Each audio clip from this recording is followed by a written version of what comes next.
Communications in the life of a local church really is rocket science. It's hard to do. It's not simply throwing some status updates on Facebook, maybe a tweet every now and then, and creating some grainy videos in the kids' room, because that's all you have to work with. It is rocket science not because of the content as much as it is the form in which it's presented. We live in an age where people respond to forms. They respond to certain types of videos, certain types of Facebook posts, certain types of tweets. They have almost an internal barometer for whether something is messaging quality, thoughtfulness about the details, personal narcissism on the part of the leader. There are all sorts of things that are messaged through the way we write a status update, through the way we create a video, what we capture, the way we capture images and photography for our church. And many pastors that I know think less in terms of the details and what they are messaging than they do the content. So their fixation is on, are we saying the right things?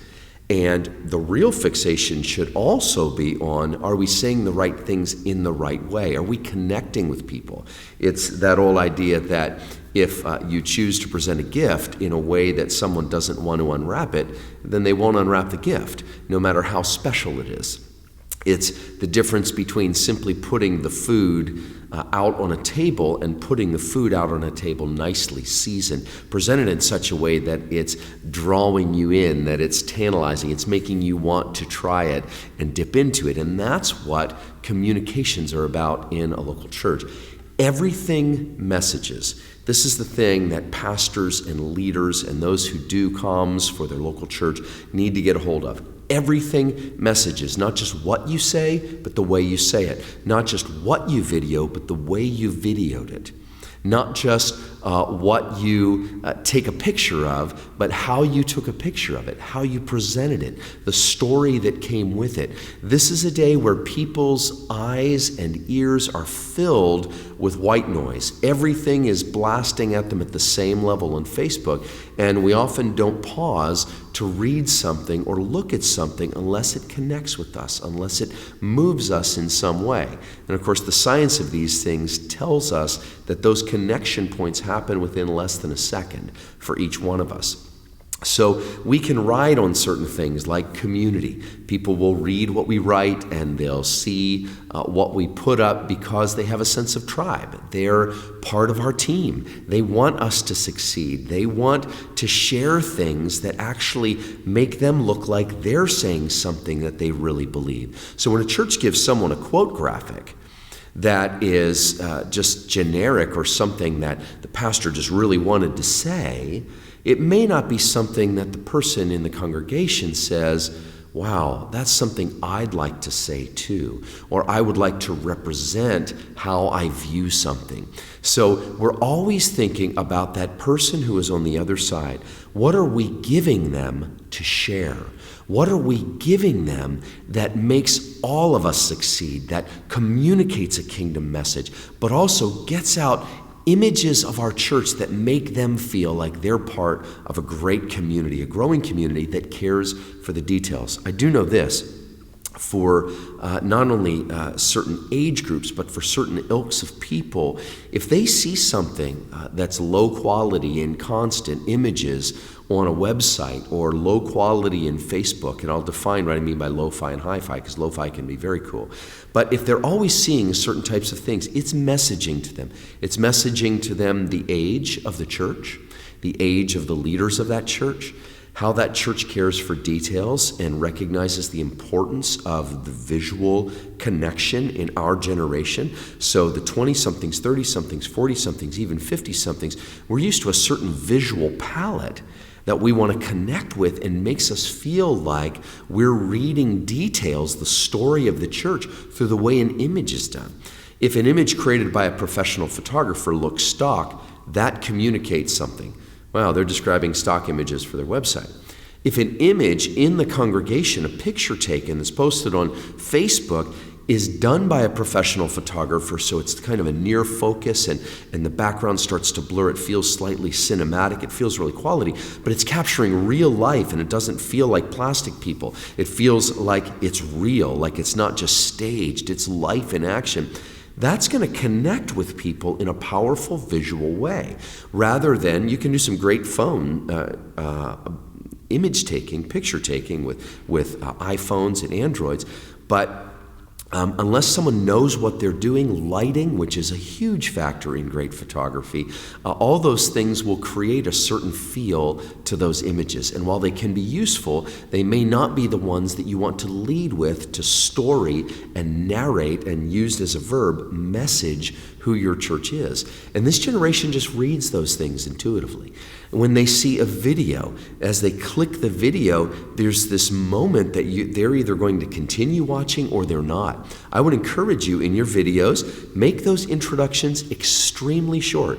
Make them 3 seconds to 5 seconds long max. If you're going to end up at 8 seconds, you're stretching it, but if you want your logo to appear in a nice way, that's fine. But make the music so that it attracts the people that you would like to connect with that message. And then when you make the video, make it short and sweet. 2 minutes is plenty for people. If you can't summarize it, telescope down that message into 2 minutes, then call it a 15-minute teaching. Call it something else, but when you're putting it on Facebook, I'd encourage you, look for those 2-minute moments where a big idea was delivered, and then wrap the video up pretty succinctly and quickly. When you're doing imagery, I encourage you, find professional photographers and use some examples provided and say, these are the kinds of shots we're looking for, and then make sure you have appropriate permissions and get shots of your congregation's life in action.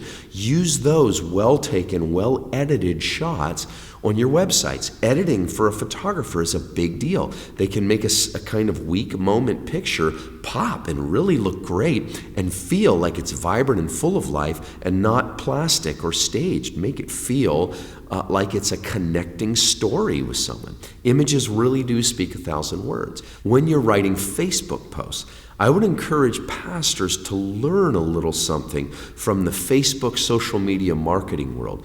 If all your posts are about you and what you think and how you're feeling about things and that message you just really need to communicate to people, honestly, it can come off narcissistic. It can come off like you're very self-absorbed and focused on yourself. Just a slight turn, making it more a quote that others might want to share. An idea that you're communicating in this little post is your real life, but ends with a punchline that everyone can relate to and may say, you know what, he just said the way I feel about this. Those are the things that make something shareable. You're not thinking about what you want to say. You're thinking about what they want to share. That's how we think about Facebook media, about even tweets. What does someone resonate with? What would they like to be their posture? If they could have written it, if they could have said it, what would they have loved to have said? And that's a great way to think about your social media.